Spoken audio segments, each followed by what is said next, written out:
friends, welcome to my channel. What am I doing today? Today I am doing some studio work. And what do I call studio work? I call studio work like basically when I'm in my studio space and I'm testing out some things, or maybe doing some kind of art study, or maybe making something that I really need, like I did just now. I made this, which is basically a place to put my washi tapes. I call that studio work because I'm not really filming a video for filming a video's sake. I am learning how to work with these art mediums and materials.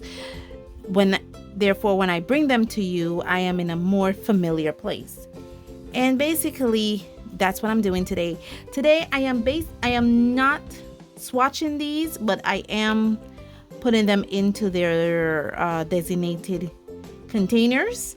These are the watercolors that I got through my Belizean, what I bought here in my country of Belize.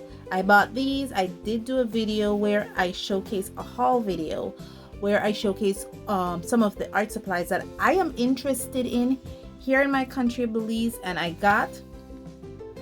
And so I got this. Oh, okay. So I guess I have to save this thing here because I was looking at these and I said, you know what? Let me film this process because you guys don't get to see me do a lot of studio work. You know, I mean, you get to see me do some during the month of the gouache series, but not necessarily a lot. And my hands is very dry because I wash it a lot. Let me put on a little bit of cream. Yeah, this is studio work, guys, so you'll see the nitty-gritty of the stuff that I get to do. Like, oh yeah, my hands are dry, I need to put on some cream. So like before I bring a video onto you, I make sure, you know, I have cream on my hands. But in studio work, I am washing my hand constantly. I still have some dry glue on my hands from building the box to put the washi tapes in. Here I have this color, and I still have some oil pastel in my fingernails from doing an art study this morning from Shazan, I believe, did the still life.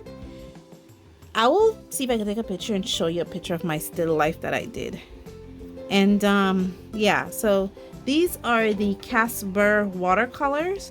However, on their tubing, the tubing is plastic. It looks like it says here 9 ml. Focus for me, please.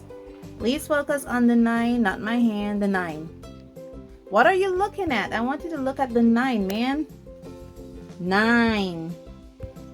Okay. Just trust me that this little fuzzy thing here that it doesn't want to focus on is actually 9. Is it? Yeah. Let me see if I could bring you in on 1. So maybe it'll focus on the 9. There we go. Yeah. See, that's what I want you to see, that it has 9 mLs of watercolor paints. They are not aluminum, it's actually a plastic tubing, and this is the order that it came in, not necessarily the order that I like. So I'll be setting these out into these little pans here, and I swear this is going to be the bane of me. The drop that I have in each little pan is actually glycerin, because these are some things you don't see in studio work, that when I paint, I get watercolor paints like these that are on the more cost-effective end. What I like to do is put a drop of glycerin in the pans before I work with them and mix it up and let it hard that way, because these paints tend to be a bit chalky, and right now this is being a pain to work with, and they tend to be a bit not as saturated as other paints, and I found that the glycerin helps with that. So amazingly, it came in this order, but the swatch that I have here has it in a different order.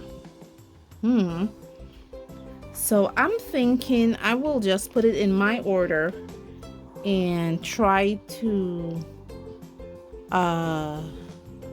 what is that? Where is my pointing tool? What the heck? Sorry, there's a, you know this, you see that? Yeah, there's some kind of blockage, some kind of membrane looking thing, and I'm trying to, this is my pointing tool, so I'm trying to point at it. Okay, it has a little thing in the cover. Let's see if this is gonna work. Ah, thank you. Yeah, and this is studio work, guys. It gets messy. Yeah, it gets messy. Studio work gets messy. Before it gets better, it gets messy. Okay, that doesn't look nice.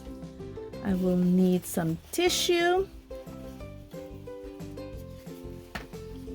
so I can mix the paint with the glycerin that is in the tube. And I'm gonna set this to dry. Yeah, this is studio work, guys. So I'm thinking I should use something else to perforate the membrane or the covering of the tubes, because using what they have to provide is not gonna make my life easier. So let me give you guys a time lapse.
Okay, so I'm finished with my putting these into into this palette.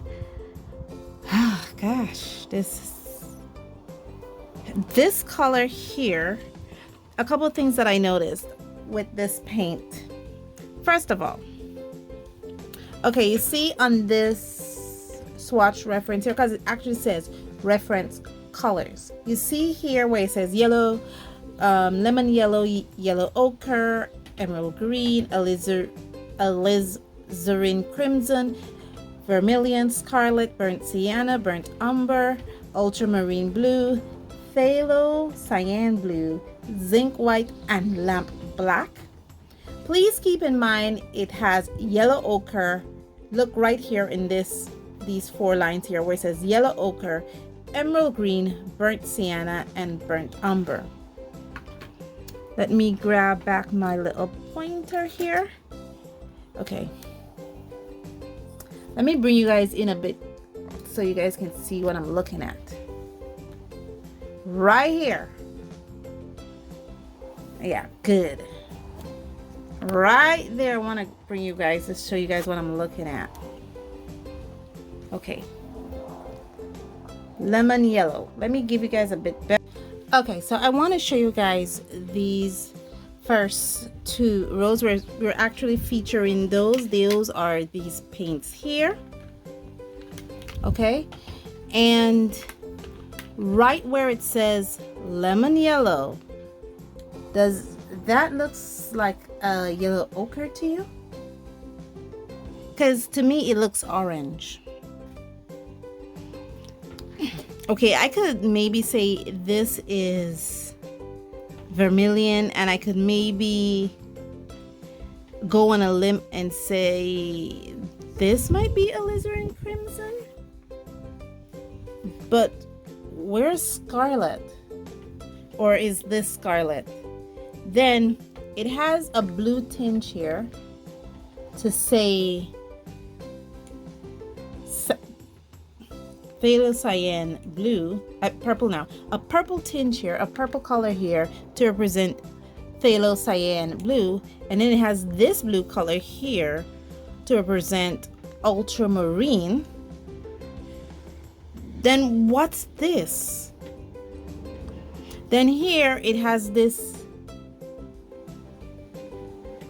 yellow green kind of color, and says, oh, this is emerald green. So I'm okay, so I'll take for granted that this is emerald green.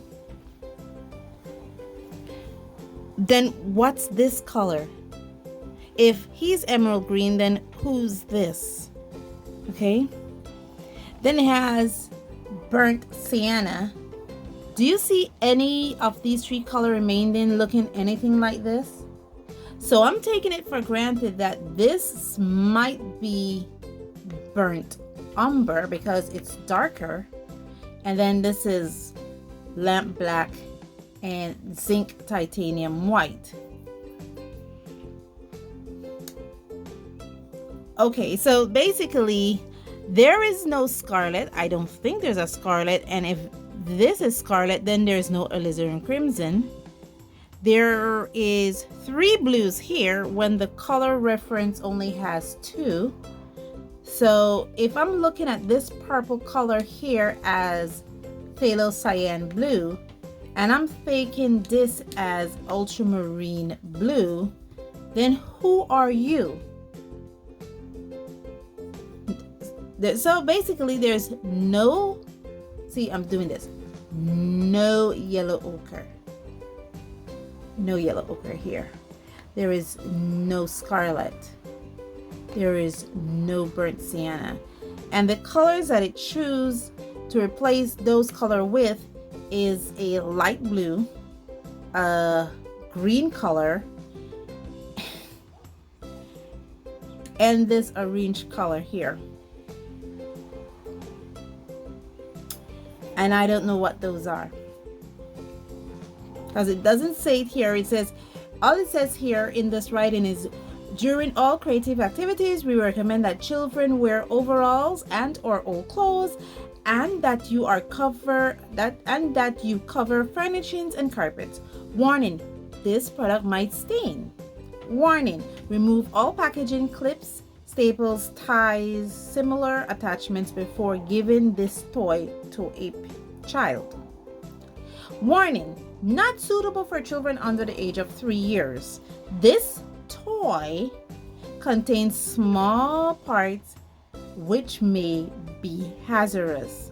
Please retain all information relating to this product for future reference.